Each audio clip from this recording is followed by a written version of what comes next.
Hey everyone, before we get into the commoner gameplay, I did want to mention that I'm going to split this video into two parts. So the first part is going to be talking about the calling Portland and all the crazy fun that we had there. And then the second part is going to be commoner gameplay. So if you like IRA commoner gameplay, I'm going to be doing a couple short games and just talk about my overall thoughts on the deck list. So if you like that kind of stuff, feel free to stay tuned towards the end. We'll put a timestamp in the description so you can skip towards it. But with that, we'll go ahead and get into it. Hey everyone, welcome back to more Flesh and Bad, and today we're going to be doing kind of like a calling Portland recap. So we're going to cover a bunch of different topics today, so like the calling, the battle hardened, just meeting up with some folks, and then kind of like just some other fun events on the side. I'm joined here with Tegan. Hello. Tegan and I both went, and it was a lot of fun. Yeah, I had a ton of fun. So with that, let's go ahead and just like get into like some results and some calling discussion. So neither of us did like particularly well in the calling, I don't think. Like, I mean, you did better than me, but a little bit. But I'll talk about my calling results first. So I went 1 through drop. Round 1 was Azalea. I think Azalea is like pretty comfortable for me, so not super huge notes there, anyways. Round 2, I went to time against an Aurora. So basically we're in a one health versus 1 health situation where they were sitting on a sigil of suffering, basically. So the defense reaction that pings you for 1. So basically I was trying to have to like play around that while attacking them. So the game kind of like drew out to kind of a slog, and then we ended up going to time. So instead of like drawing with the opponent, I basically opted to just like attack into it knowing they had it. So I basically kind of like concede the match. But anyways, that was kind of like a weird. It was technically a loss, but like not really kind of. So anyways, that was round 2. Enigma L. This one was against Mercy's boyfriend. I think his name is like Brian Lorenz, I think. But anyways, he's a very good player. Kicked my ass on Enigma. I think I got him down like 2 health, and then he just pivoted off the mirror guy. So very, very solid play for him. Again, not much to know about that game. He was on Amnesia though, so that was pretty spicy. Pretty good deck. Round 4, I got like high rolled by Enigma again. So turn 0 10k, or it was like I think I was on the play, so I basically just like passed because my hand was kind of like and then got slammed with the 10k on turn 0, and then I got hit with like the 8 damage mirror guy on turn 2. So pretty rough lineup. Again, I think Enigma just has like a 10 to 20% chance to win against anything, which could happen to me. I also just found Transcendent and like couldn't catch up. So that was my calling results. Again, kind of whatever. But anyways, not super like impressed with my performance, but I don't think that like I'm gonna obsess over it. Next, let's go to Tegan. So Tegan, you want to talk about your results? Yeah, so I got paired into a Viscerai round 1. I was on Florian.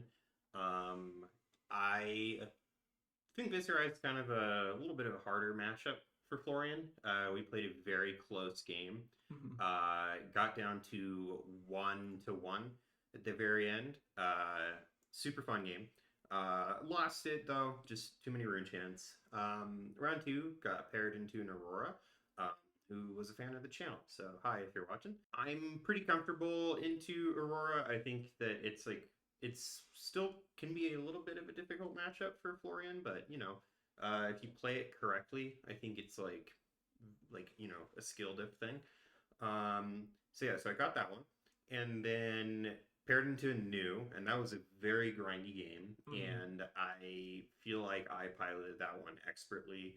I played around Siren's Call perfectly. Played around Codex really well.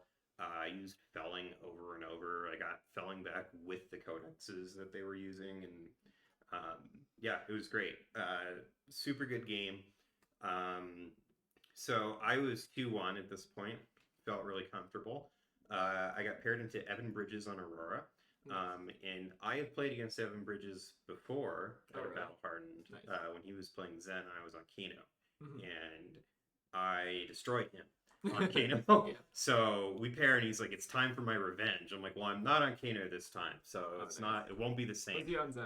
He was on Aurora. He was on Aurora. Yeah, he was on Aurora. Okay. So I was playing it fairly well, and then there was one turn where I had three non-attack actions and a blue ripple away in hand. And he went Arc Lightning, and I AB'd pitching the attack action, the only attack action. Okay. And it was an Arc Lightning Flickerless turn. Oh. And when I wrote Face Purgatory mess up there, I should not have, I should not have pitched the attack action, because if I didn't, then I could have Face Purgatoried at a certain point on that turn, and it would have been probably 10 less damage. Oh, wow. I lost so much tempo there and so much life that it was hard to come back from that. Yeah, there was just like, I was in like a death spiral basically. So, unfortunate, but then we were talking afterwards, and he actually informed me that there was a full box sealed happening that day. So instead of taking the risk of just trying to run 3 more games and win the next 3 in a row, the next 3 in a row, because he got 85. And then the next 5 in a row. Yeah, so instead of like just going like, no, I'm just gonna ace it all the way through. Yeah. I decided that I'd much rather just play some full box sealed and hang out, and that's what I did. I had a ton of fun playing full box sealed. Interesting little note on full box sealed: Acilio is a lot better when you have access to that many cards. So that's pretty fair. But yeah, so with that, that was our calling. Yeah. Performances, but our friends who played the decks that we played did way better. Oh yeah, I should add Jacob in here too, right? Yep. So let's talk about our friends' results. So Jude made top 4 in the calling. So Jude, Anthony, and I basically ran either basically the same list or like one card off the same list. We'll go into the list in a second, but if you haven't watched it already, I'd encourage you to go watch Jude's kind of overview of the top 4 calling. He does a kind of like a good in-depth kind of overview of the deck and like the card choices and stuff.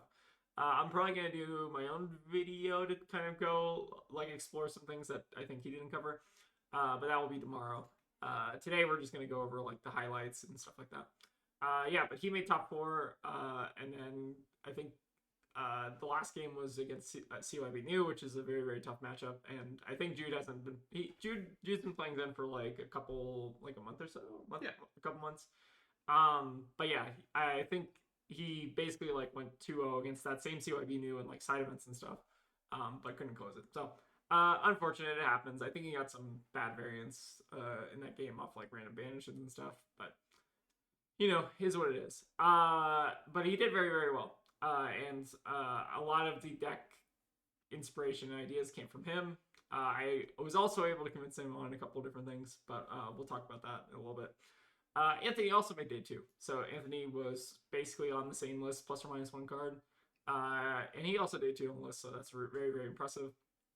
And then Jacob was using Tegan's Florian list and day 2'd on Tegan's Florian list. So that's also very, very cool. Yeah, it's different than the one that I previously shared on the channel. So we will link it in the description. And I'm planning on doing like a video on how and why I think that is a good deck at some point. But yeah, so even though we didn't do particularly well ourselves, I think that we're solid deck builders at least, right? Yeah, pretty good deck builders, I think.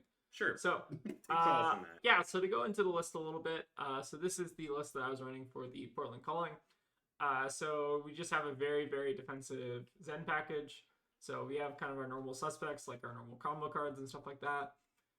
One notable inclusion, I guess, is like the Wax On Sync Belows. So these are very, very good into the current meta. So very, very good into New and very good into Aurora. One notable exclusion here is Wax Off. Wax Off being a 2-block that can kind of combo and make a Zen state occasionally. I know that there are some people from the Runaways that were on the Wax On, Wax Off package. I've not been incredibly impressed though, because it's very, very difficult to line up both in aggro mirrors. So sometimes you're kind of left holding the bag, and I think against like Zen, I don't think it's incredibly good.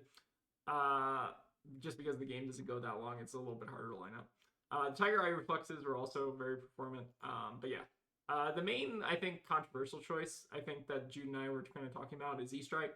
So E-Strike is not great into like a lot of aggro mirror. It's like a feels bad card because you obviously want this to like a 2 card 7 is not great, right? It's like fine, but it's like very flexible 2 card 7 that's also 3 block, and you don't have to like have like a blue to pitch for it. So very very flexible card. This was originally Growl on my list, but Jude kind of convinced me over to E-Strike, which I think it's a little bit better right now just because it helps you against like COV new, and it's also just a 3 block in like aggro mirrors where you want to maybe like block out and just like take a little bit of advantage to kind of like try to claw back tempo. So that was kind of like the main kind of difference, and then we can go into like a kind of comparison of the list we ran. So the only change that I made between his list was I basically cut a Great Anger for Wax On just to have a little bit more defensive package into new and Aurora, I guess. But that never ended up mattering. Well, I guess it kind of mattered against Aurora, but not real. I didn't see any news, which was probably the matchup that I practiced the most. So Yeah, for sure. a little bit unfortunate. But yeah, Jude's list is basically the same thing, plus or minus a card. Yeah. So with that, we'll go ahead and get into the Battle Hardened results. I did not play in the Battle Hardened. It was just you. So. Yeah. So I'll talk about my results. So I did pretty well in the Battle Hardened. I originally thought I was going to top 8, but I bubbled in at 9th, so it's a little bit rough. But I think basically all the 5-2s were kind of cut off from the top 8. I was basically the only I was the best 5-2 basically. My matchups were the following. So Icelander round 1, I got the win. I played against I think 4 Icelanders, so pretty interesting. That's a lot. Yeah, it's a lot of Icelanders. Benji round 2, so this was the local Tristan. Close W, I actually forgot what Benji did, so I thought Benji also made the Zephyr Needles unblockable, but it's not the case. So I kind of like misplayed because I just forgot what Benji does, but or I've never played against a Benji before, so I just didn't realize. But anyways, barely got there. He had like a really crazy like kind of pop off salt balloon turn. That was pretty cool. But yeah, just barely got there. I had a mirror in round 3, which I won. I don't remember this game incredibly well, but I do remember the Icelander much big one. So this came down to like 1 HP, and I think we were both at like 1, and I basically was able to like Kadachi lock him. So pretty good until this point, like 4 wins, and then I think I lost to the guy who ended up winning the whole Battle Hardened. So this was like John Zapata, I think his name is. He's a very good Icelander. I don't know exactly even what went wrong that game. It just felt like I kind of like never got tempo. You just had some very very solid plays like 1 cost and like Aether Hail I think into like Waiting Moon, just very very solid value plays. I think I stumbled a little bit in this game as well, like drawing an all red hand and just kind of like lost tempo from there. In the mirror, I also got a win. So this was a different IRA list. I think this IRA list was on like Stony Wootenhogs, which is like a 2-card 7 or 2-card 8 in IRA, which is pretty cool. But I think that the list I was running was kind of a lot more like tempo oriented, so it had a lot more go again. So I was able to kind of like overclaw the kind of like 2-card 8 value strategy.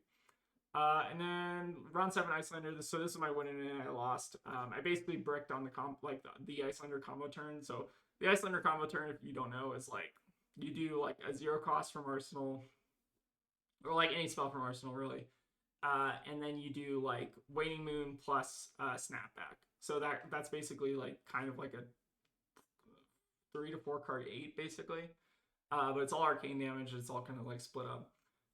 But yeah, I basically like drew an all red hand on that turn, so I couldn't AB anything, and then I couldn't like we were both at 1 basically, or I was at like 5-ish and they were at 1, but I basically couldn't block enough damage to actually do anything.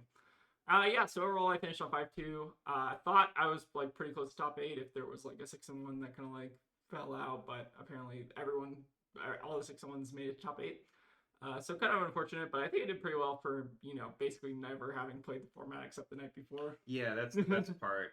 You asked our friend Carrie for a commoner deck, and And this was the commoner deck I stole. That's the commoner deck. So I basically just ran this list verbatim. I didn't make any changes. But yeah, this list is like really solid. So basically, like the whole kind of game plan is this list is you run these like really solid equipment.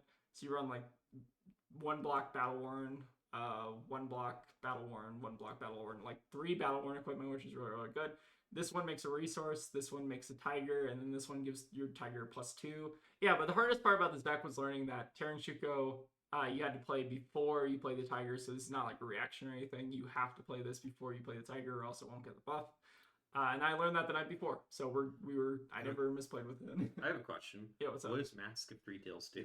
Mask of Three Tails draws you a card, which is sometimes kind of nuts in IRA, especially if you have like resources floating. That is pretty good. But you have to hit 3 times. So this actually came up a lot in like the IRA mirror and stuff. I never actually played against Chain, but I don't know if you're supposed to run the where is it? Null Rune Hood against Chain, or if you're supposed to run Mask. I've seen both.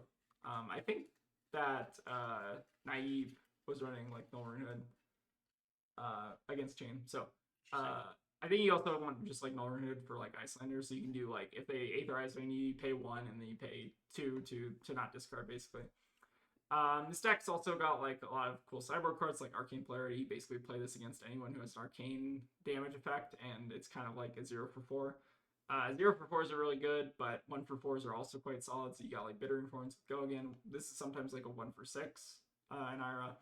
And then you got like Critical Strikes. You got Oasis in the sideboard for Icelander. This came up a lot, and I think it did like win me one or two of the Icelander games.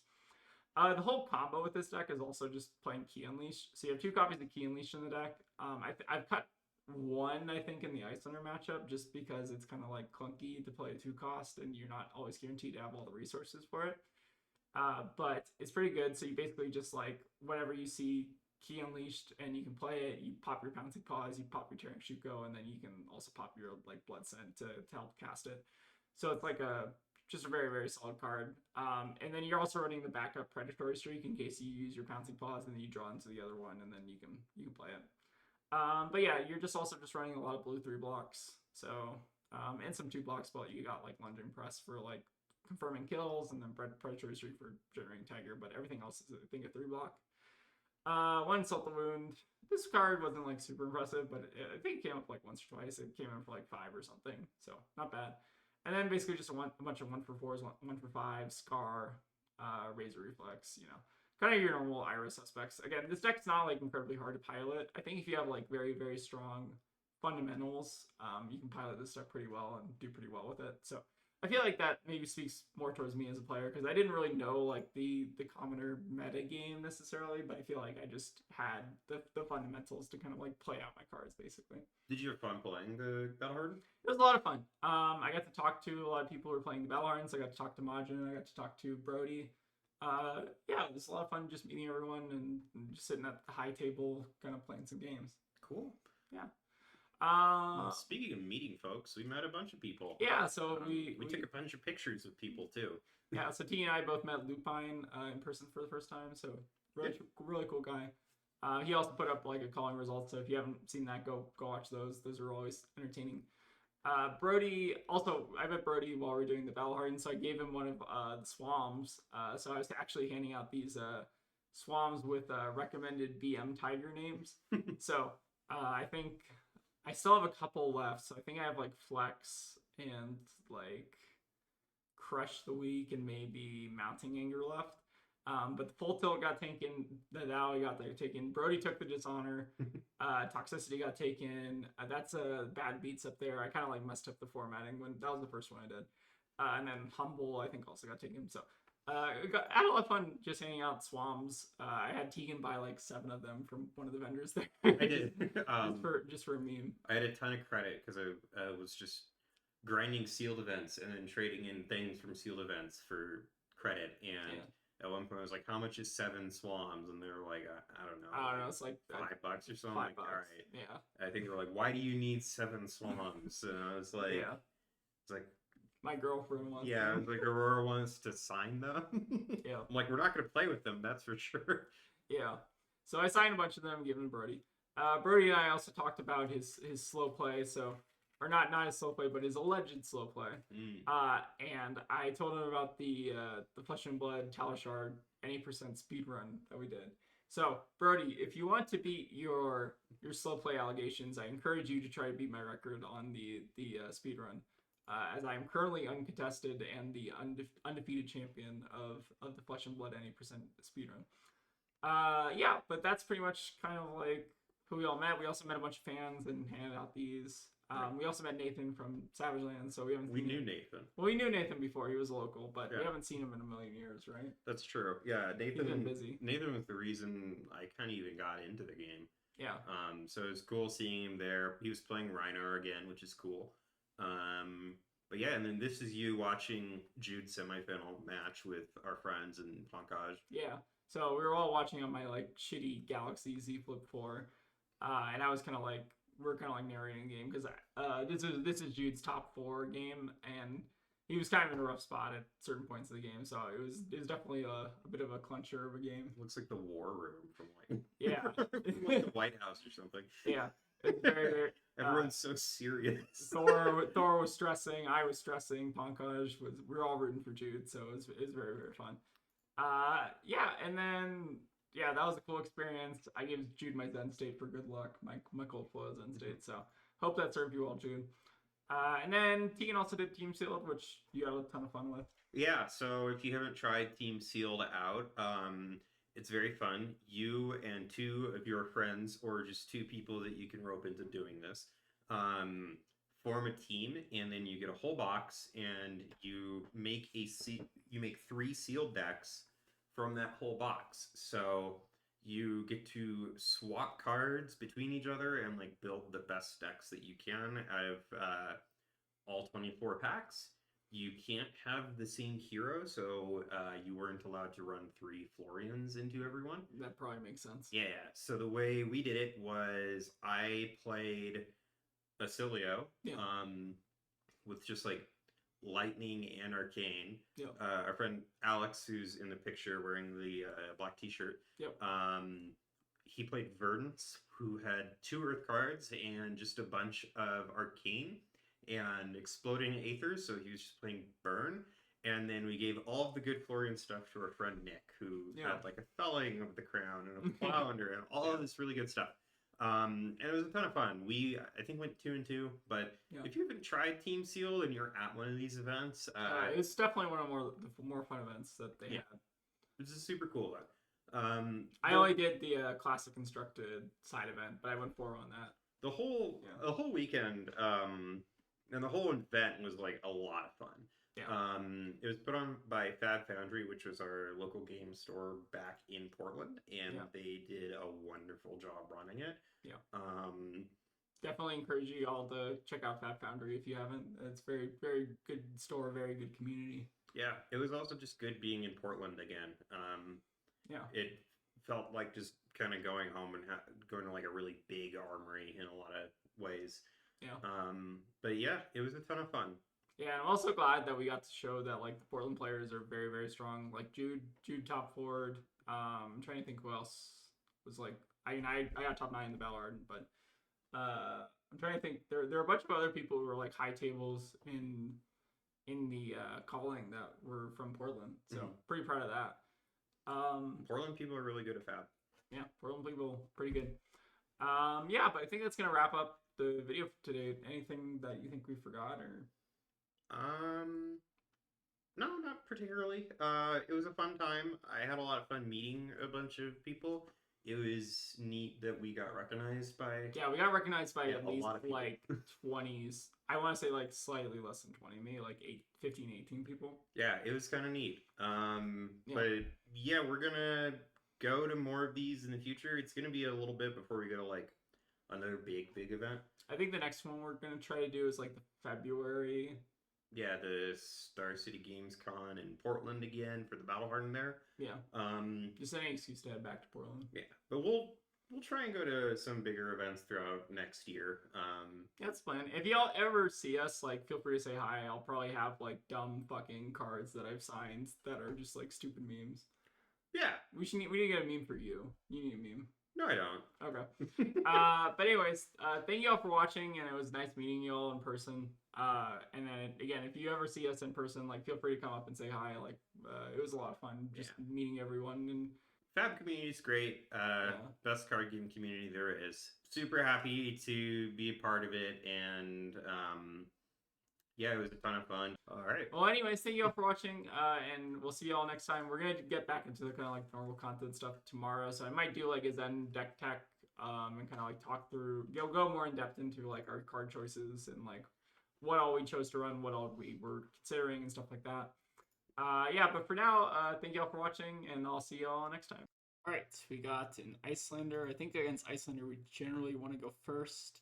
I'm going to do the board that I ran, so no Fates, no Assaults, no Key Unleashed. I can actually see kind of an argument for maybe even cutting like a Sync Blow for like a Razor, but we're going to just try it how I ran it in the tournament and see how it goes.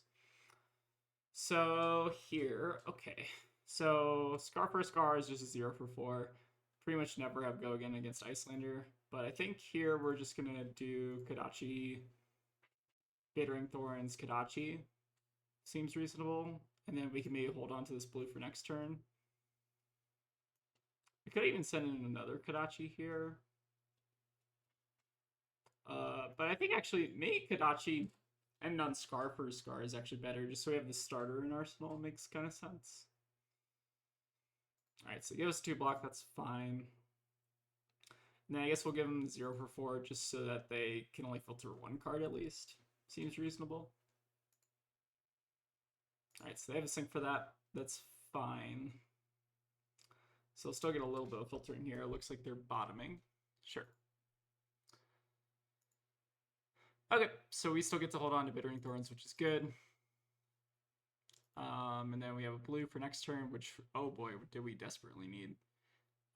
So I'm fortunate that we actually held on to this because we're not actually guaranteed to draw blue off the top.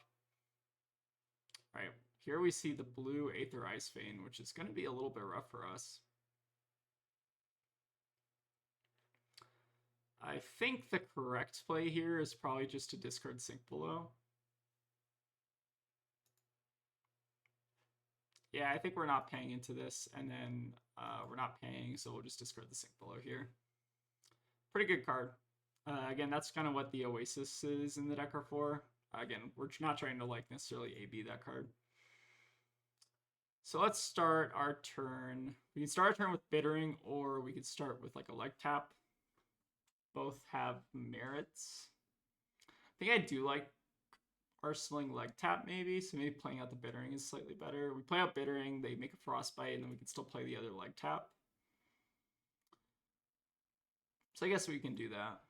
So against Icelander, like I don't start with Kodachi just because they can make Frostbite, and then you're not guaranteed to get like the second chain link and then get the value off the Bittering Thorns. All right, so here we see a Cold Snap. So they're gonna be able to make Frostbite and draw an extra card, which is very, very strong. We'll pay 0 here, and then we have Frostbite, which is not great, but we can at least use leg tap to break it.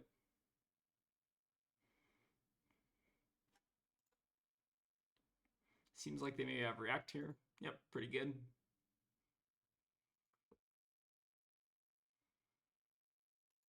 Yeah, and Icelander just has like a very huge fridge with these Ironhide equipment. They're very, very solid in her. Just being able to block 2 while also sending like a Waning Moon is very, very strong. At least here we're getting our IRA value and playing out both of our 1 for 4s. And then we get to still hold on to this leg tap in Arsenal for next turn.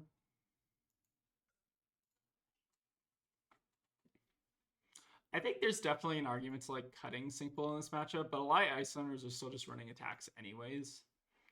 So I don't know how I feel about cutting them fully. Looks like we're potentially also going to get Waning Moon this turn. But at least we get 1 Ironhide out of the way.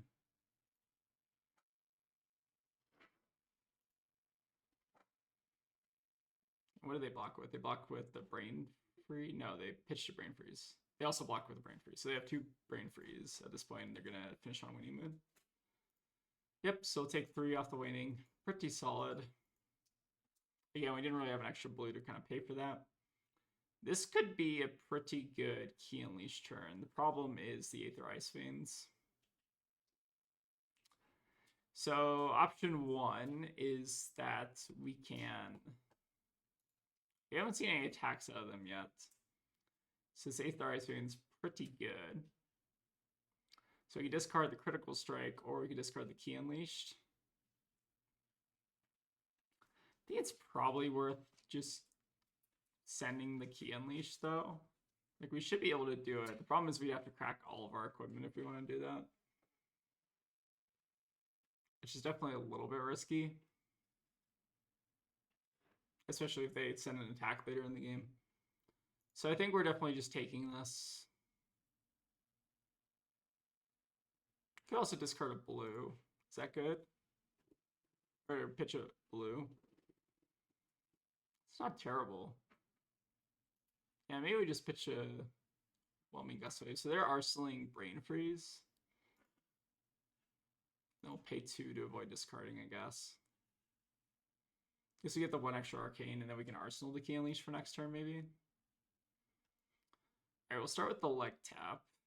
We could have also considered going like leg tap Rising Knee Thrust, but I think we wanted this more for pitch than anything, right? Alright, Cold Snap, pitching the Brain Freeze. So did they IP themselves with the Brain Freeze? Maybe. Alright, another Cold Snap is very, very good, so we'll not pay into this. We at least get to send 3-card 10, which is not great, but at least kind of lets us keep up with them a little bit. We do see the Wounded Bulls coming out of them, so they're probably also on Fyendal's Fighting Spirit. It seems like most Icelanders just run these attacks, but I feel like they block with them a lot more in this matchup than they play them, at least from my experience, especially while I have armor up. Ideal draws here would probably be like Oasis or Summer Prevention, or like an Arcane Polarity would be really, really good. Alright, it seems like we're going to maybe use the 2 floating to pay into the Iron Heights. Hopefully we're going to be able to develop out this Key Unleashed. I think that's definitely a little bit of a concern here. This block is kind of interesting. It means they maybe aren't able to play this. Huh. Very interesting block. This is pretty similar to the kind of build of Icelander that I lost to, where they were running like triple Iron Hides. I think it's just a very, very defensive build that can kind of like grind you out. Did they want to pay into those? Oh, I guess you don't have to pay into those, sure. So I guess they're going to send 3 here instead. Okay, sure. So we take the 3. Definitely a little bit close in terms of life totals. Ooh, and now we see the Wounded Bull. But we do have a decent hand to capitalize on that, and they're not going to keep an arsenal. Good. It's very interesting because they actually didn't get the full +1 value off of it. So I think we're full committing here. We're going to take 4, going to 5, but we can still technically live through that kind of kill range. And I think that's just what we got to do, because I think we want to just like start the turn off by playing out Scar for Scar. So what I'm going to do here is I'm going to start. I think we're definitely ending up playing a Tiger this turn. So let's start by cracking our Pouncing Paws and see what they do. All right, no response. I'll activate Sharing as well. And then, so we'll start with Scar for Scar. And I just want access to the Blood Scent resource because it seems like we're going to be pretty close to killing this turn at least. They do have another Fate, which is pretty good for covering the Scar. But hopefully we can put this Bittering Thorns on our IRA. So coming in for 5 is very, very annoying for them, hopefully. And we might not end up playing this Soul Bead Strike this turn because it's a little bit risky. We do hit with the Bittering though, which is very, very good. So let's do Kadachi for 2 here. Just kind of split up the damage a little bit. And then we'll do Tiger for 2. And then crack our Blood Scent and finish on the Key Unleashed. So this should demand the other two cards out of their hand, which is, I think, very, very good for us. And then we get a Soulbead Strike in Arsenal, which is not amazing, but like semi-decent. It's maybe one reason to maybe leave the Razor Reflex in. But again, I've had like maybe like 20 games on this format, so I'm not super familiar with it. All right, so we have a block with the Ice Bolt. Seems like they're maybe giving us some Ironhide as well. Ooh, Findall's Fighting Spirit is very good on block. Okay, so they are able to basically full cover it, but we do get to keep an Arsenal. And this is a very, very good hand for trying to push lethal. So no Arsenal from them, which is very, very good. So we'll start with Flex Claws, just because if this hits, we can actually put the 1 damage on the Tiger, and that makes the breakpoints all that more annoying. All right, they see their 4th react, which is a little bit unfortunate, but again, not the end of the world here. I think we're still probably fine. So we can put the +1 on the Twin Twisters here, and then may sneak in a Kodachi afterwards, and then finish on Soulbead Strike. Oh.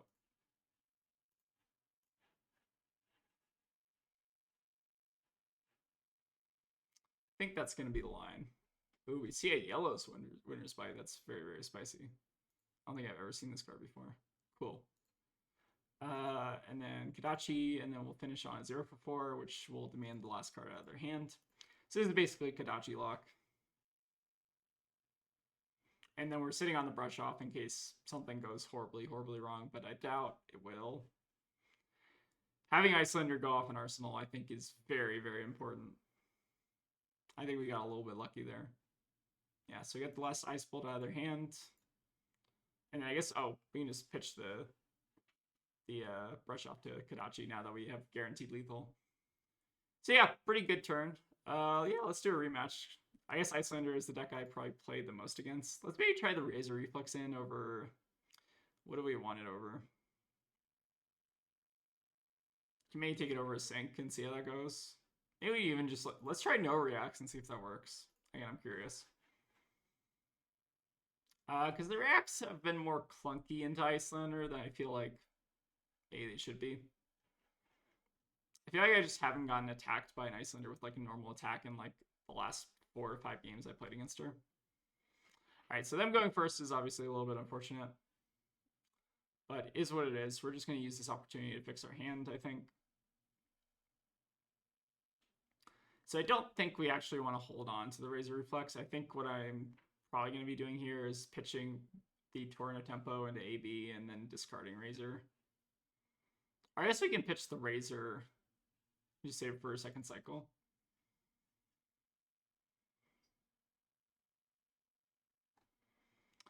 Alright, so you see 4 damage coming in, so we're going to pitch the Razor for second cycle, and then we will not pay 2. So we'll discard...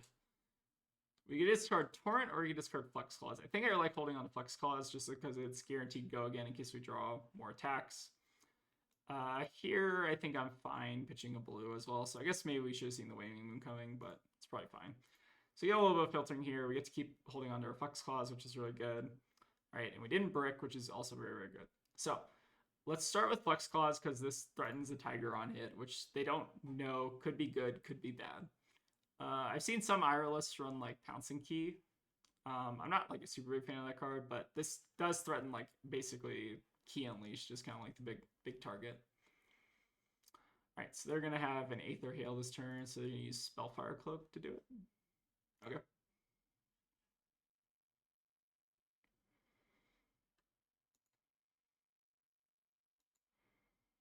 All right, so we are probably gonna end up taking a bit of damage from this. So, do we want to pay any into AB? Could just save this for next turn. I'm not opposed to that. And then we can just play out Scar. Gotta find AB1. Seems fine. And if this hits, we make a Tiger. We can send that to break the Frostbite and then play Scar afterwards. I guess I'm just fine leaving this in Arsenal if we need to.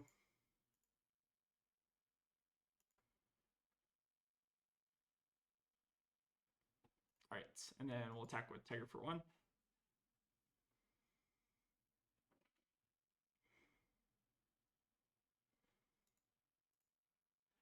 And then we'll finish on Scar for a Scar. Hope they don't ever react to cover. But we're still kind of in an okay spot here. Seems like they might have react though. Or not. Okay. It's definitely good for us. Alright, they will Waning Moon end a turn. We'll say no blocks. Arsenal or Torrent. Okay, this is definitely an interesting hand. I wouldn't say it's necessarily a good hand, but it's okay. So I guess we're just going to be taking 6 and then gaining 8, which is fine. So yeah, we'll say no blocks here. And I assume they're going to Waning Moon as well. Alright, no blocks as well. And then we'll double Arcane Polarity. So we go back up to 14, which is very, very solid. Arcane Polarity is just a very, very good card into Arcane decks. So we'll start with Kodachi here. I think it's pretty low risk that... Oh, we do actually lose our resource here. So that's actually kind of a pretty big punish with the Winter's Bite. I've seen some Icelanders not run this card, and I've seen other Icelanders who like this card. It seems pretty okay. So now, unfortunately, we're going to have to probably pop our Shuko and stuff if we want to kind of save our turn. Yeah, that was definitely a pretty big misplay on my end. So let's actually... It could also just Waning Moon. Maybe passing is correct, just so we can AB a little bit. Yeah. Maybe we should have started on this, but then like we're not guaranteed to hit, so maybe it's a little bit awkward there. Could also pop these two, play that. I think it might be worth it just for tempo reasons to pop these. It obviously is going to feel bad when they attack us and we don't get our 3 block value, but I think that's fine. So let's go ahead and pop our tearing. Then pop our pouncing. Yeah, so definitely not ideal usage of the armor here. And we do have to attack to get our resource off Blood Scent. So we'll attack with Torrent Tempo. Yeah, that was a very, very good Winter's Bite. But I think we definitely mis-sequenced a little bit on our part. Alright, so we get him down to 3, which is pretty good. We're probably going to have like a pretty big attack. Or Scar for a Scar is also pretty good. So with this hand, I think I am incentivized to just say no blocks and then 8 Oasis, whatever they do on their turn. That seems fine. All right, there's Findals. So they're going to go up to 4. We're going to go down to 3. But that lets us play Scar for a Scar, which is pretty good. And then we can sit on Oasis. It's definitely not ideal to have both of these in the same hand, but sandbagging one of them I think is probably fine. So let's go ahead and go down to 3, which is a pretty precarious position to be in against an Icelander, but they don't have an arsenal, which is definitely good for us. So we'll start with Scar because we have guaranteed go again now. All right, looks like they have a react here, which is pretty good. But we are going to start being able to pressure Kodachi lock, which I think is pretty valuable.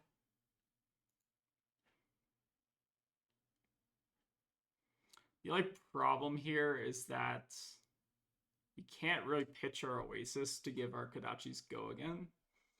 So we're going to have to be IPing ourselves with one of these. Which is a little bit unfortunate.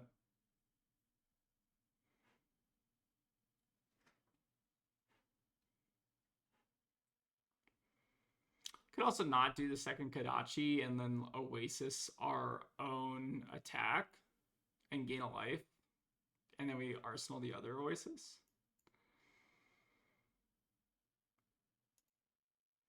How good is that? It's probably not very good, right? I guess IPing ourselves double Oasis is probably fine against Icelander, right? Do 1 and then 5, and then this should take at least 1 card out of their hands. They can technically fall to 2, and then they have an arsenal, and then they can maybe try to do a snapback combo. Or they can pay into Ironhides. That also makes sense.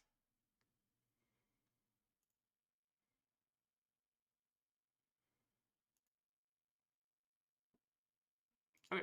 They double pitch into Iron Heights. That's fine. And I guess we'll IP with Oasis, which is a little bit scary. All right, here comes Scar for a Scar. So a little bit of an awkward hand, but not terrible. So we can Oasis this, prevent it with the brush off.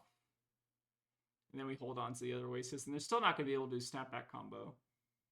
So I think we're still fine. Again, just a little bit of an awkward hand.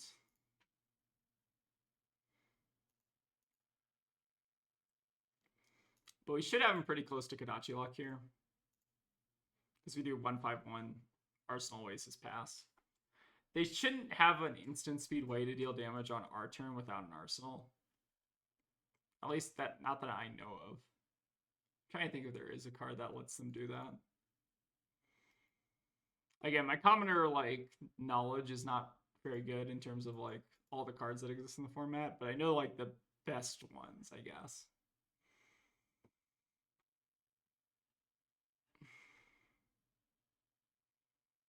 All right, so we get a card out of them. Ready Aether Ice Fiend's pretty good. And leg tap, and then Kodachi. So this demands 2 cards, and then Kodachi doesn't demand a card, but gets him pretty close to dying.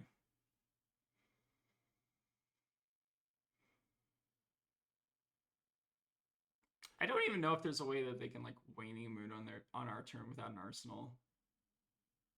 I don't think so. Not off 1 card. Yeah, I think we're just going to Kodachi here. I think we're pretty safe. So long as we don't brick abysmally, I think we're fine. Okay, this is a little bit of a brick, but not that bad. It's not that bad when we're sitting on Oasis. So let's start with Kodachi. At least we have a lot of pitch for AB. So they're going to send out an Ice Bolt, which we are able to cover, but we actually, I think, die to Snapback here.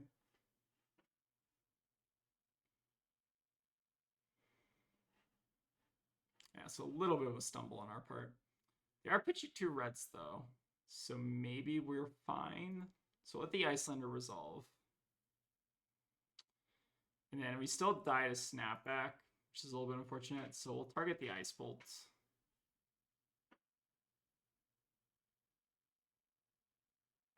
And if they don't have blue Snapback, we should be fine here. But again, that's a kind of a big ask. All right, pay 1. And then pay none. All right, do they have Snapback as the last card? Let's see. Assuming they're blocking with Ironhide, I don't think they do. Okay, we were pretty close to dying there. Snapback is a very, very good card. Right, looks like they just had Sync, though, and then we'll finish on a 1-2 punch. Which notably doesn't really do much. But yeah, let's see where those Snapbacks were. Oh, no Snapbacks. Interesting. Snapback's a really, really good card in Icelander. It's basically like the lethal kill combo against IRAs. You basically just go blue from Arsenal, like you can do like a blue frosting or something. So that comes in for 1, and then you can do 3 and then 3, which is really gross. So 7 damage on your opponent's turn. Very, very good. Yeah, but I think that's basically going to wrap up the commoner gameplay for today. Let's go back to the deck. So yeah, this is from Eugenio Papavero Kruska, IRA Crimson Habe's commoner gold foil. I don't actually know what country this was from. Oh, who knows? But anyways, this is a very, very good deck. It's a lot of fun if you're just trying to get into commoner. And it's just a very kind of like fundamentally good deck with a lot of like 0 for 4s, 1 for 5s, just very, very fair, good flesh and blood, and then some kind of busted TCC equipment in there. Yeah, but if you all enjoy commoner gameplay, let me know. I can definitely do some more gameplay on the channel. The hardest part about doing the commoner gameplay is honestly just finding games on Untitled Chapter, because it's not like a super popular format. But yeah, this list is a lot of fun, and I encourage you all to give it a shot if you're doing it at like your locals, commoner events or commoner crawls or whatever. But yeah, a lot of fun, and give it a shot. Thank you all for watching, and I'll see you all next time.